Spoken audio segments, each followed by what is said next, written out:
In the city, where the streetlights flicker like the eyes of the watching unseen, there is a place that lives between two worlds, a place where both the living and the dead gather, unknowingly, brushing shoulders in silence. It is the night market. Bisi never believed in such tales. She was a modern woman, a Lagos big girl. Her phone always rang, her emails never ended, and her calendar was filled with meetings and deadlines.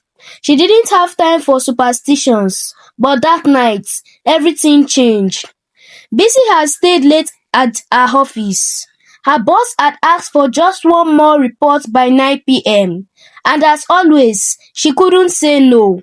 By the time she left the island and crossed into the mainland, it was 10:15 p.m. Her stomach was empty and her head was spinning.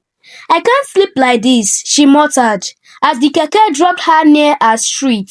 "Let me just brand the market and get something light." The night market was alive, as always. Women sold roasted corn, yam, fish, vegetables, pepper, and herbs. Shouts filled the air. The smoke of suya drifted lazily through the streets, but underneath all the noise, there was something else. Someone watching. Bessie didn't notice. She walked quickly through the stores, buying some eggs, plantain, and a few sachets of tomato paste. As she turned towards the smoked fish table, she saw a small stall, dimly lit by a lantern. A woman sat there. Her skin looked too smooth. Her eyes stood steady. She wore an old wrapper, and her face was ageless. Not old, not young, just timeless. "Bisi," the woman called.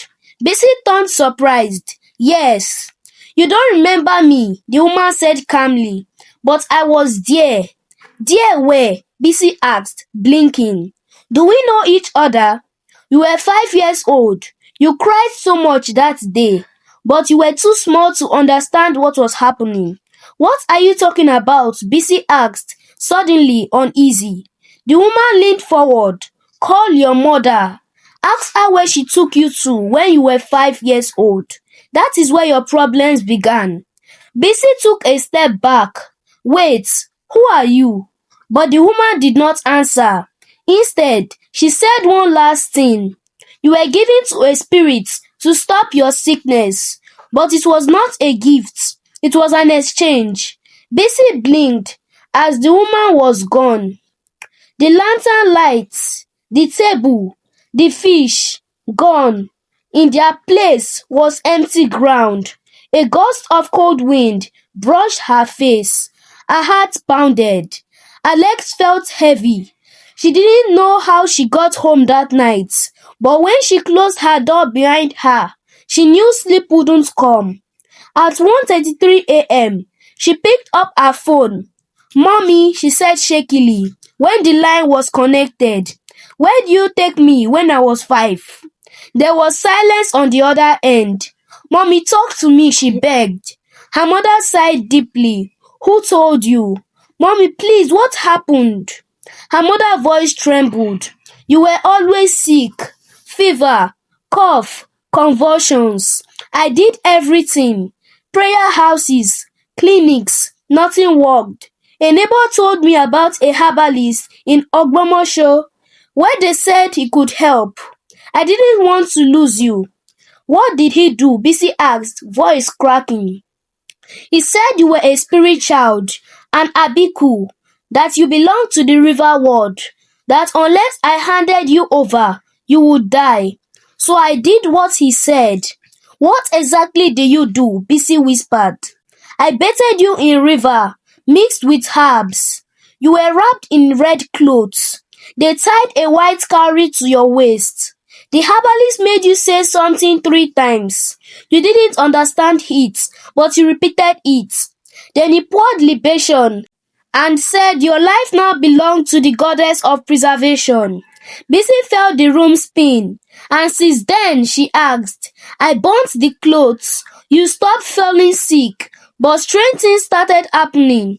Bisi knew. She remembered the shadows in her dream.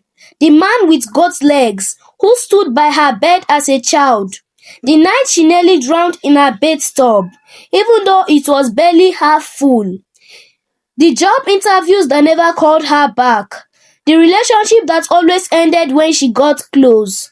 It wasn't bad luck, it was the price. Now the spirits were collecting. She dropped the phone and wept. Her mother had saved her body, but sold her destiny. But now she knew. And knowledge is the beginning of freedom. The next morning, Bisi went to a church she had only seen on Facebook, one that specialized in breaking foundational courses. She told the pastor everything. He listened silently. Then he laid hands on her. As they prayed, her body began to shake. She screamed in tongues she didn't even know. The cowrie she didn't even know was still in her drawer, cracked in two at home. And somewhere, by the same river her mother had taken her to, a ripple spread across the river, as if something has been broken. It would be a long journey, but for the first time in her life, Bisi was free to start living for herself. The moral lesson for this story is that a mother's fear may protect the body, but endanger the soul. Uncovering hidden roots is the first step to freedom. This is the end of this story. If you enjoyed it, give us a thumbs up and share with your friend. Subscribe and hit the bell for updates. Let us know where you are watching us from in the comments.